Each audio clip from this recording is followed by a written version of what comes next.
tuh kayak durian Pak Mas Menteri, ya kan? Luarnya berduri, dalamnya lembut. Kamu jangan datang lagi ke sini ya. Anak cucumu itu sudah tidak sanggup untuk mengikuti apa maunya kamu. Kalau Bung Karno itu butuh 10 orang. pemuda. Kalau Pujon gitu cukup 9 pemuda. Sejauh mata memandang di situ yang hijau lah, yang gunung lah, yang laut, yang danau lah. Healingnya tiap hari. Ketika adegan di Bukit Holbung dikiranya green screen. Iya itu betul. Ya kan? Banyak sekali yang Banyak bilang bahwa sekali. ini green screen. Makan rujak, minumnya soda. Cakep. Buah nangka banyak bijinya. Hormat bagi semua pelaku pariwisata. Tanpa mereka wisata apa jadinya? Bunga mawar, bunga rafflesia. Ketika mekar masuk berita. Mari dukung pariwisata Indonesia. Mulai dari para pejuang sadar wisata. Ini bakal seru banget podcast kali ini karena rame. Ada 3 narasumber kita yang super keren. Ada komika kita, Bro Indra Saya Horas. Horas Mas Menteri, saya juga model juga saya. Model. Ya, model TTS tapi.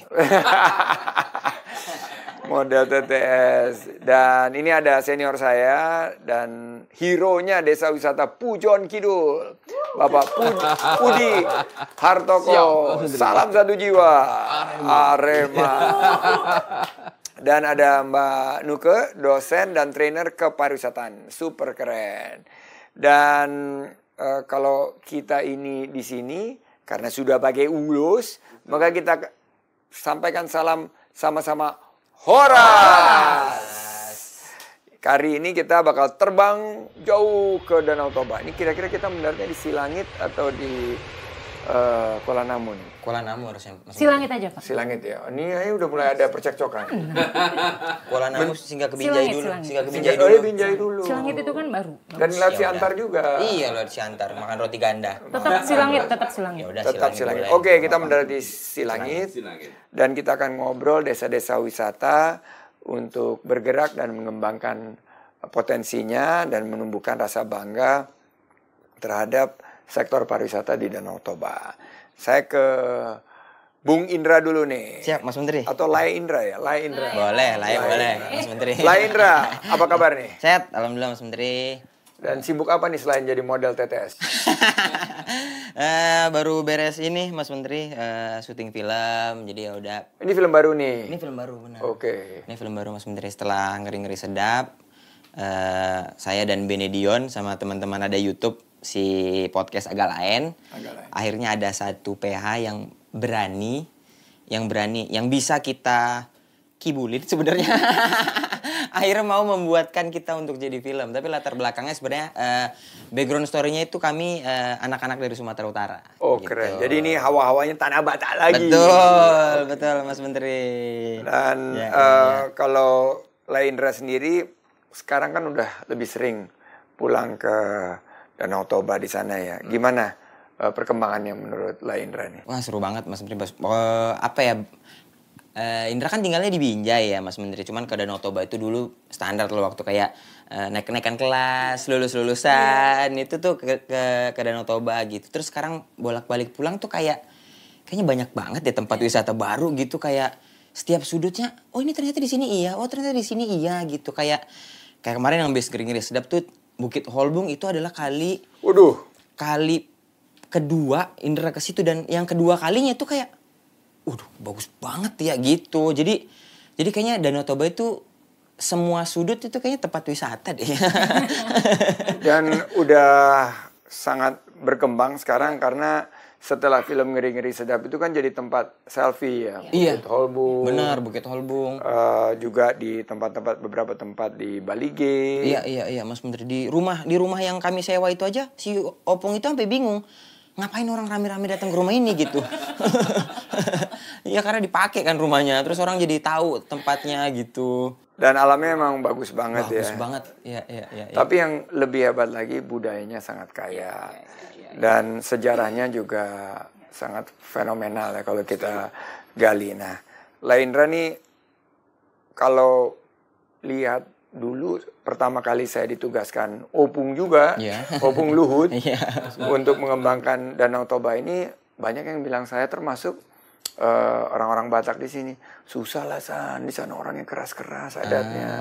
Nah, bagaimana pendapatnya nih sekarang begitu Danau Toba ternyata bisa dengan SDM yang ada ini justru menampilkan suatu pariwisata dengan keunikan tersendiri. Nah, sebenarnya kadang-kadang ya kalau ditanya orang tuh, Ndra di Medan, di Danau Toba, di mana tuh, kenapa orangnya kayak mau berantem semua ya katanya. Maaf nih ya, nggak begitu sebenarnya. Emang kayaknya karena nadanya tinggi jadi begitu kan. Sebenarnya mah semuanya kan tinggal kayak intonasinya dihilangin, kayak ngomong apa kabar sama apa kabar. Sebenarnya kan maknanya sama, cuman karena pendengaran kita jarang gitu, orang jadi kayak kayaknya keras nih, kayaknya marah nih gitu. Padahal mah enggak, semuanya mah. Makanya banyak yang bilang kayak orang-orang Sumatera tuh kayak duren, Pak Mas Menteri. Ya kan, luarnya berduri, dalamnya lembut. Gitu. Jadi pengen makan durian. Hatinya halus sekali. Hatinya berarti. halus gitu. Apalagi waktu syuting Ngeri Sedap kan, Mas Menteri, kita hampir sebulan di sana. Itu tuh mah mereka saling support, maksudnya seneng gitu ada kita. Jadi welcome gitu semua yang di sana, bahagia gitu. Jadi kita pun ngerasa nyaman banget di sana. Apalagi ya itu sejauh mata memandang di situ, yang hijau lah, yang gunung lah, yang laut, yang danau lah. Jadi semuanya kayak healingnya tiap hari. Bener lu pintu healing, ini pintu healing. Kalau Cuaca mendukung lagi. Iya. Sejuk banget. Nah, ini aku ke Mbak Nuke nih. Udah live in di sana dengan warga desa di Danau Toba selama proses pendampingan sadar wisata kemarin. Bagaimana pengalaman? Jadi Mas Menteri, yang spesial ini Pulau Sibandang karena saya intens langsung dari pendampingan 2 sampai pendampingan terakhir kurang lebih 6 bulan. Definisi anak milenial kena mental pernah juga saya rasakan. Wis. Gila Pak Menteri. Tapi tadi saya sepakat bahwa mereka tuh defensifnya itu Pak Menteri cuman di awalnya aja. Setelah kita melakukan pendampingan dengan cara mereka Pak, bukan cara kita. Jadi contohnya, mereka pagi-pagi itu mereka bertani, kita ikut bertani. Selama mereka tidak terganggu aktivitasnya, lalu melalui cara mereka kita masukin deh, kita doktrin gimana sih pariwisata, apa sih Sabta Pesona, lama-kelamaan Pak, mereka welcome. Sampai saya dapat boru Raja Guguk Pak. Boru Raja Guguk Pak. Awalnya saya boru Sunda. Terus karena diperkenalkan sama kepala desa, iya ini boru saya, ini Raja Guguk. Lama-lama akhirnya saya juga pede. Oh iya memang suatu apresiasi mereka. Dan walaupun programnya sudah selesai Pak, tapi kami yang dari Toba ini pendampingannya tetap komit untuk mendampingi desa. Jadi ini boru Raja Guguk, kalau saya dapat marga kuda diri dari Tausilalahi, dari Dairi. Iya. Jadi waktu pertama kali datang ke sana. Oke, ternyata dari pengalaman Bu dosen ini, di balik adat yang katanya keras itu, ternyata mereka sangat memuliakan tamu, betul ya? Setuju banget Pak. Itu bisa diceritain ya, waktu program kampanye sadar wisata ini dirasakan kemuliaan itu seperti apa? Ternyata saya baru muncul mereka aslinya itu memuliakan di pendampingan ketiga. Jadi melalui pendekatan tadi kita live in, kita tidak boleh ada jarak Pak. Kita respect dengan apa yang mereka lakukan, dengan tadi kerasnya suara mereka, kita nggak ada intervensi, kita tidak merasa bahwa saya orang kota yang paling benar loh, kamu nih harus ngikutin saya loh. Itu jadi membuat mereka terbuka. Oh jadi sebetulnya Bu Nuke ini mau apa? Sampai saya ke gereja Pak, ikut sama mereka. Ke gereja karena memang kebanyakan ritualnya kan, bukan ritual lah ya, kegiatannya kan di gereja. Betul. Di pendampingan ketiga sebelum mereka betul-betul terbuka Pak, mohon maaf ini boleh jujur ya Pak Menteri ya. Jadi ada antipati juga terhadap pariwisata Pak. Oh. Iya, ada satu hoda-hoda Pak di Pulau Sibandang. Jadi hoda-hoda ini sebuah tradisi. Kalau kitanya di Jawa kuda lumping. Kuda lumping. Semacam kuda lumping, jadi ini sakti Pak. Dulu itu dia yang menyelamatkan raja di Sibandang. Yang sekarang ada itu adalah yang menyaksikan hoda-hoda itu masih menjadi sebuah ritual. Neneknya sempat bilang ke arwah yang datang, kamu jangan datang lagi ke sini ya. Anak cucumu itu sudah tidak sanggup untuk mengikuti apa maunya kamu, kata dia. Akhirnya ketakutan Pak, anak cucu ini tidak mau lagi meneruskan si hoda-hoda itu. Padahal memiliki kesaktian. Dan kalau ini dibukukan, kalau ini diceritakan, ini menjadi cerita komplit narasinya di Pulau Sibandang ini. Akhirnya saya datang sebagai pendamping. Saya sudah punya feeling bahwa ada defense, ada penolakan. Akhirnya saya mengaku bahwa saya guru. Dosen. Iya, saya guru, saya ingin belajar dari tetua. Saya ya pendekatan ngirim makanan, pendekatan memanusiakan manusia.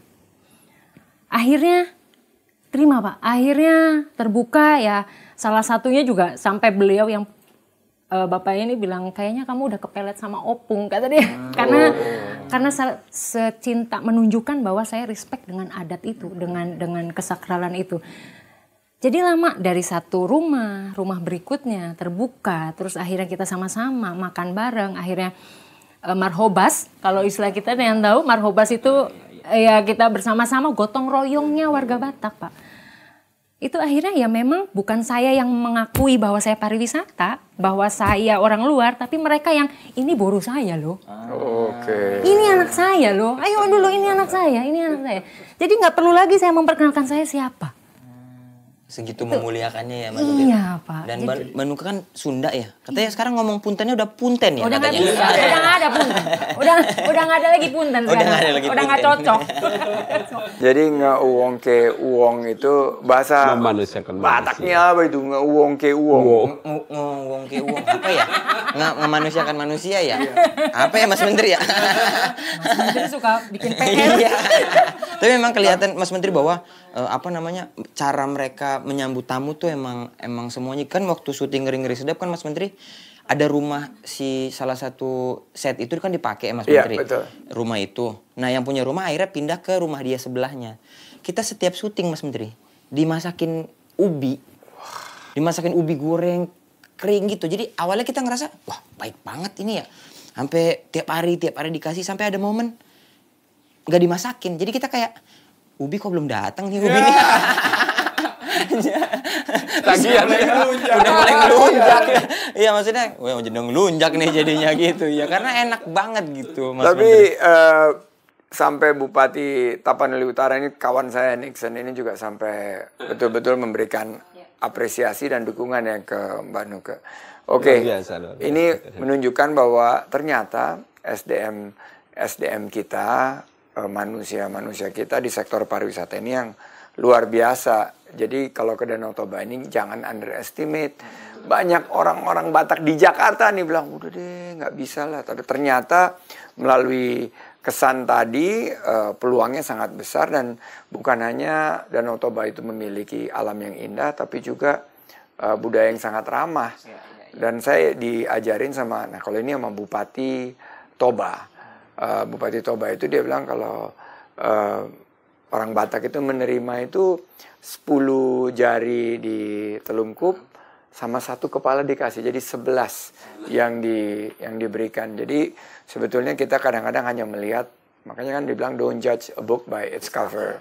Ternyata di manusia-manusia pelaku pariwisata di Danau Toba yang peranannya sangat penting, ternyata bisa menggerakkan dan memberikan pelayanan yang baik dan memuliakan. Nah, ke Pak Udi nih sebagai champion. Senior nih. Pemberdayaan warga sebagai pelaku pariwisata ini kan yang dilakukan di Pujon Kidul. Dan Pak Udi ini awalnya kepala desa. Jadi kades dan terus bikin inovasi. Inovasinya sih keren banget. Waktu saya datang ke sana saya sangat kagum melihat bagaimana warga desa itu bergotong royong menghidupkan sektor pariwisata. Punya homestay yang mendapatkan penghargaan dari Pak Menteri Desa. Dan itu sudah dapat banyak sekali award dari luar negeri juga. Nah, gimana Pak Udi? Kilas balik perjalanan Desa Wisata Pujon Kidul nih supaya bisa di-share ke teman-teman. Kilas balik dia. Begini, Mas Putri. Jadi Pujon Kidul itu sebenarnya berangkat dari sebuah masalah. Ya. Tantangan terberat kita adalah SDM. Ya. Potensi ada, seperti yang kita bicarakan tadi. Toba itu potensinya luar biasa. Sama juga Pujon Kidul potensinya luar biasa dari sisi alamnya, kemudian dari sisi ekonomi masyarakat, budaya. Tapi problem kita itu SDM. Nah, dari situ sebenarnya kami bergerak, kemudian kami petakan potensi dan masalahnya, mengambil satu kesimpulan. Ternyata solusinya adalah pengembangan pariwisata melalui desa wisata. Kami mengumpulkan 9 orang. Kalau Bung Karno itu butuh 10 orang. Pemuda. Kalau Pujon Kidul cukup 9 pemuda, gitu ya. Menggerakkan sektor pariwisata waktu itu. Memanfaatkan potensi alam, sosial, budaya, ekonomi masyarakat, kami jadikan sebagai atraksi wisata. Nah, karena apa? Problemnya itu urbanisasi terus meningkat, pengangguran terus meningkat. Yang lebih ironis lagi, Mas Menteri, itu mereka tidak bangga dengan desanya. Udah ngapain? Kalau ditanya, kamu anak mana? Mau ngomong Pujon Kidul aja malu. Gitu. Ini ironis itu ya, ironis. Nah, karena apa? Ya SDM yang terbatas, gitu ya. Tapi alhamdulillah dengan kegiatan-kegiatan yang memang kita inisiasi dari desa bersama pemuda tadi mulai bergerak gitu, mulai jalan kegiatannya. Nah, ternyata problem muncul lagi nih. Ya, awalnya masyarakat antipati dengan pariwisata, dengan desa wisata. Sekarang mereka mulai, saya mau ikut dong. Ini anak saya, wah kita itu kalau hanya jual paket wisata edukasi, nggak bisa nampung segitu banyak orang, gitu ya. Maka coba kami di 2016 melalui kebijakan di pemerintah desa membuat satu kawasan itu seluas 6 hektar, gitu ya. Dan alhamdulillah sekarang sudah berjalan 604 orang tertampung di sana. Wow. Dan omset kami itu ya berkat promosi yang disampaikan oleh kementerian, Mas Menteri datang ke sana itu sampai homestay kami itu inden terus. Pokoknya saya mau nginep di tempat yang itu, Mas Menteri pernah nginep di situ. Ya, alhamdulillah kemarin omset kami yang hanya dikelola oleh BUM Desa dan rekan-rekan itu sudah tembus 12 miliar 653 juta. Wow, luar biasa. Dari desa yang tertinggal loh, Mas Menteri. Gara-gara Pak Menteri nih, Bapak harus live in di Sibandang. Ternyata kata kuncinya itu SDM loh. Katanya ke SDM dan KSW itu sangat pas sekali. Jadi Pak Udi ini kan juga udah keliling di 6 ya, destinasi pariwisata prioritas yang ikut dalam program kampanye sadar wisata 5.0. Jadi belajar dari tadi, apa kira-kira tips yang disampaikan nih ke Sibandang, ke desa-desa wisata yang lain? Saya mengalami langsung ya berinteraksi dengan masyarakat di lingkaran Toba itu. Yang pertama itu memang tantangannya adalah komunikasi yang baik gitu ya. Di antara stakeholder yang ada di satu kawasan itu. Karena memang di sana itu adat istiadat budayanya sangat kental sekali. Hierarkinya begitu luar biasa gitu. Kita nyebutnya opung dan sebagainya. Itu sangat luar biasa. Ini yang membedakan dengan daerah yang lain. Tetapi ini menjadi satu kekhasan. Kemudian yang kedua adalah paradigma pariwisata. Masyarakat itu kadang negatif aja itu. Ini kalau dibuat desa wisata, aktivitas kita akan terganggu. Ya, kita nggak bisa bertani, kita nggak bisa ngadain kegiatan budaya. Padahal itu tidak. Dengan pengembangan desa wisata, pariwisata itu justru akan ada nilai lebih di sana itu. Kemudian kalau penting adalah bagaimana kita berbicara desa wisata itu adalah community based tourism. Ya. Pengelolaannya tidak boleh hanya satu kelompok, gitu ya. Yang terjadi muncul kan begitu, ya. Maka melalui kampanye sadar wisata itu kan mulai dari sosialisasi 100 orang hadir, kemudian 15 orang dilatih, didampingi. Ini dalam rangka bagaimana potensi yang ada di desa itu bisa dikelola oleh seluruh stakeholder. Dan dampak ekonomi yang dirasakan masyarakat itu akan betul-betul bisa dilihat itu. Seperti halnya yang di Pujon Kidul saya rasa. Ya. 604 orang dari 1.200 KK itu saya rasa sudah 50% terdampak dari kegiatan pariwisata. Yang awalnya mereka itu tidak paham desa wisata. Luar biasa ya. Dan saya melihat juga dengan kampanye Sadar Wisata 5.0 ini bahwa akhirnya sadar wisata itu dijadikan budaya, Pak. Betul. Dijadikan budaya, terus harus dipupuk secara berkala. Jangan ditinggal, jangan hit and run nih. Jadi pendampingan ini juga jangan hanya sekali, tapi harus berulang-ulang sehingga itu menjadi hal yang dilakukan dalam keseharian mereka dalam komponen pentahelix. Makanya kemarin ini setelah kita ADWI, Pak Udi, kita beri kesempatan tahun berikutnya mitra kolaborasi. Jadi dunia-dunia usaha juga ikut masuk, akademisi juga. masuk.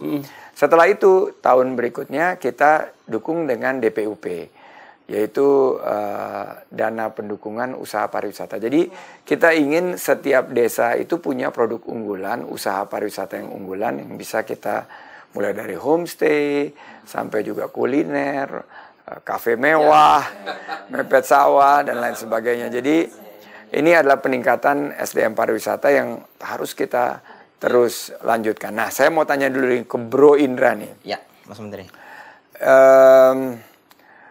Ada request.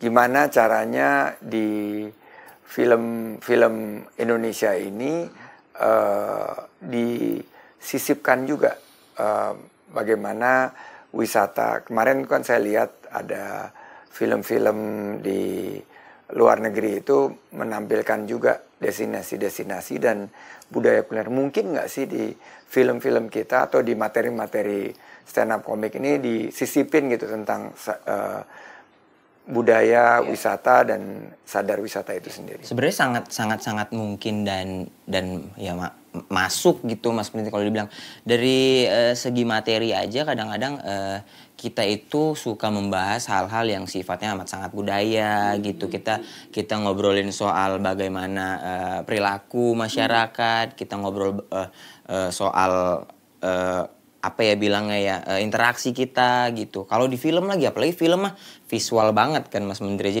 Jadi itu sangat memungkinkan gitu kayak di Ngeri-Ngeri Sedap si direkturnya sampai bilang gini Mas Menteri.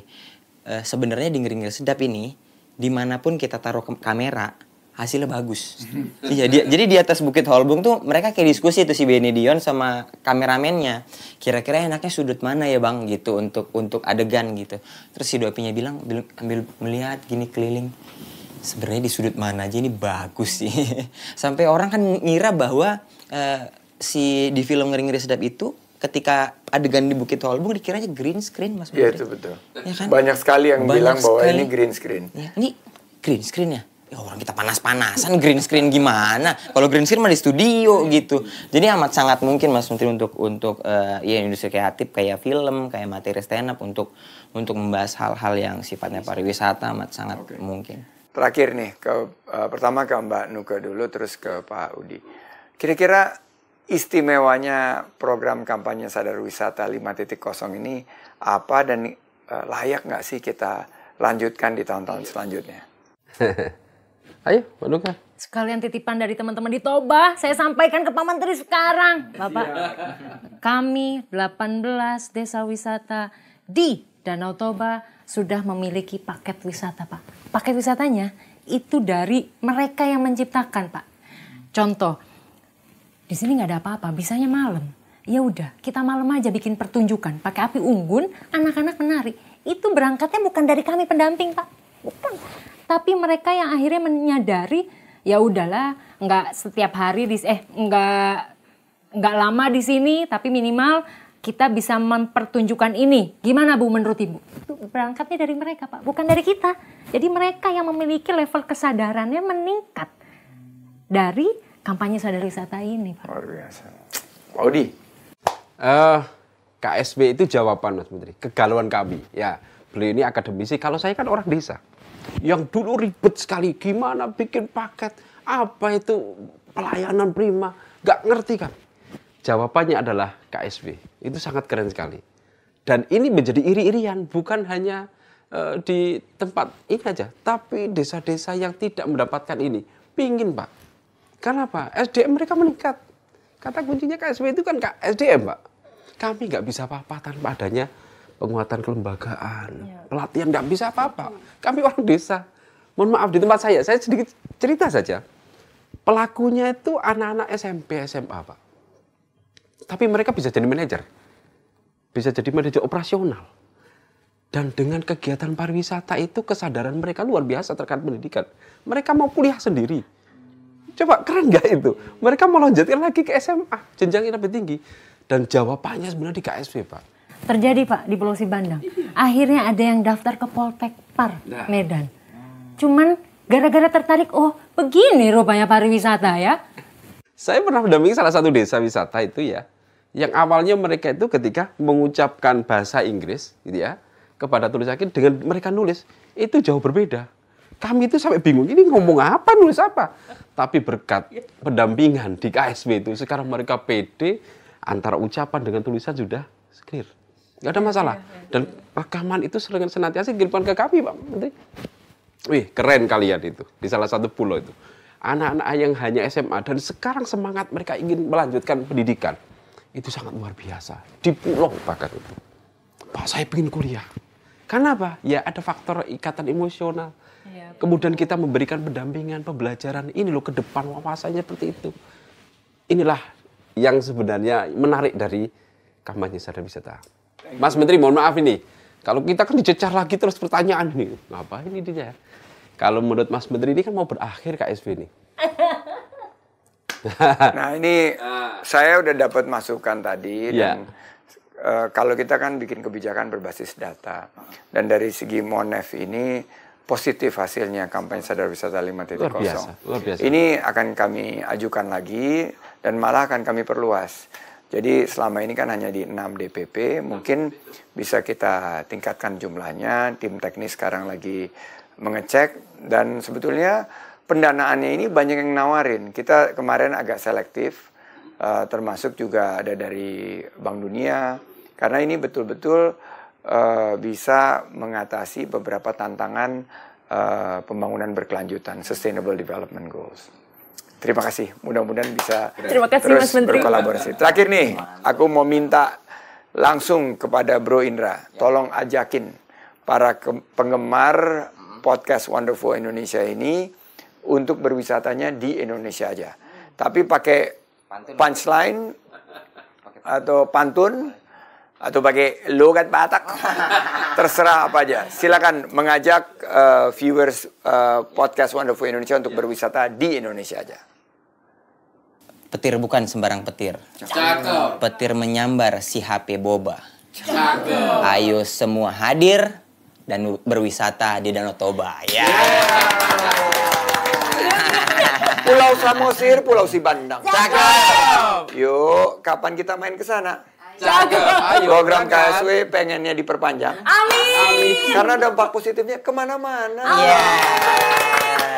Kuning-kuning warnanya padi. Cakep. Merah-merah tanda berani.